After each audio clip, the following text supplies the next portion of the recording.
দরিদ্র পরিবারে জন্ম নেওয়ায় জন্মান্ধ আব্দুল গফুর মল্লিককে কিশোর বয়সে ভিক্ষা করতে বলেছিলেন বাবা, কিন্তু তিনি অন্যের কাছে হাত পাততে চাননি। অদম্য ইচ্ছাশক্তিতে শারীরিক প্রতিবন্ধকতাকে পেছনে ফেলে ঘুরে ঘুরে বাদাম নাড়ু বিক্রি করেন তিনি। ৬০ বছরের বেশি সময় ধরে এভাবেই জীবনযুদ্ধ চালিয়ে যাচ্ছেন আব্দুল গফুর। জীবন সংগ্রামের যোদ্ধা আব্দুল গফুরকে নিয়ে সামাজিক যোগাযোগ মাধ্যমে করা একটি প্রতিবেদন বিএনপির ভারপ্রাপ্ত চেয়ারম্যান তারেক রহমানের নজরে আসে। তার নির্দেশে বৃহস্পতিবার দুপুরে রাজবাড়ী সদর উপজেলার খোলাবাড়িয়া গ্রামে আব্দুল গফুরের বাড়িতে আসেন আমরা বিএনপি পরিবারের উপদেষ্টা ও বিএনপির সিনিয়র যুগ্ম মহাসচিব রুহুল কবির রিজভী। এ সময় আব্দুল গফুর ও তার স্ত্রী নূরজাহান বেগমের হাতে নগদ ১,৭৫,০০০ টাকা তুলে দেয়া হয়। আমি একটু দোয়া করি দানের শিশি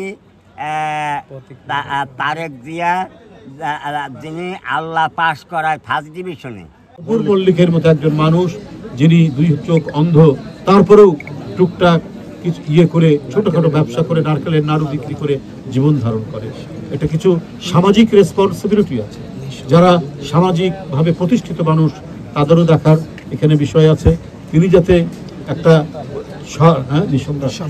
নিঃসন্তান তিনি একটা ছোট ঘর বানিয়ে থাকতে পারে, সেটার সহ তিনি যদি তার ব্যবসাকে আরও বাড়াতে পারেন, বৃদ্ধি করতে পারেন, সেই জন্য কিছুটা হয়তো সামগ্রিকভাবে সম্ভব নয়, আমরা ভারপ্রাপ্ত চেয়ারম্যান তার সহযোগিতা নিয়ে আমরা তার কাছে এসেছি। রাজবাড়ীর জন্মান্ধ গফুর মল্লিকের জীবনের গল্প সামাজিক যোগাযোগ মাধ্যমে তুলে ধরেন জনপ্রিয় কন্টেন্ট ক্রিয়েটর মুন্সি এনায়েত, যা ৪০ মিলিয়ন ভিউ অর্জন করে। এরপর দেশের নানা প্রান্ত থেকে আর্থিক সহায়তা প্রাপ্তি হয় এবং বাদাম বিক্রি পেশা থেকে অবসর নেন গফুর মল্লিক। মুন্সি এনায়েত ভাই ওনার একটা ভিডিও করে, ওনার সেই ভিডিও সামাজিক যোগাযোগ মাধ্যমে ওনার ৪০ মিলিয়ন ভিউ হয়েছে। সেই বাংলাদেশ ছড়ায় যাওয়ার পরে বিএনপির ভারপ্রাপ্ত তারেক রহমান সাহেব দেখে সেটা ওনার নেতাকর্মীদের পাঠাইছে আমাদের বাসায়, আসে যে সহযোগিতার হাত বাড়াইছে, উনি যে আমাদের পাশে আছে।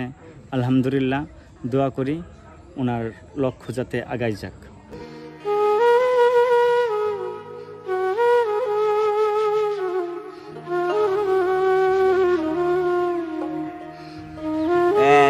তাদের যারা নেতাকর্মী আছে না, ইয়েটা দিবি হইলে আল্লাহ, আমার তো দুয়ার কোনো শক্তি নেই। ওই বেটা এই টাকা দিয়ে ২৫,০০০ টাকা দিয়ে বা বাড়ি ভাড়া কিছু মাল টাল রাখবো, আর ওই ১.৫ লাখ টাকা দিয়ে এক ভাই জমি গিয়ে রাখবো।